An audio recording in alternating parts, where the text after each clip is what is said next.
গোলাপ ফুল তুলতে গিয়ে হাতে লাগলো কাঁটা। তখনই আমার মনে পড়লো তোমাদের উইশ করার কথা। Happy new year everyone. Digital উইশের পরিবর্তে আজ চলো তোমাদের নিয়ে যাই সেই গ্রিটিংস কার্ডের দুনিয়ায়, যেখানে ছোট ছোট ছড়া দিয়ে একে অপরকে উইশ করা হতো। এই যেমন, একটি গাছে দুটি পাখি ডাকে বারবার, একটি এসে বলে গেল হ্যাপি নিউ ইয়ার। সেই ছোটবেলাটাই ভালো ছিল, তাই না? যেখানে আমরা গ্রিটিংস কার্ডের বেসিসে প্রায়োরিটি সেট করতাম।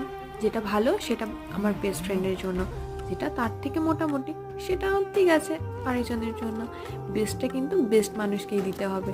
এটা আমাদের তখন থেকে ভাবনা ছিল। আর এখন আমরা তো আলাদাভাবে মেসেজ টাইপও করি না, শুধুমাত্র ফরওয়ার্ড করে দিই। তাই মেসেজ অনেক আসে কিন্তু সেই ফিলটা আর আসে না।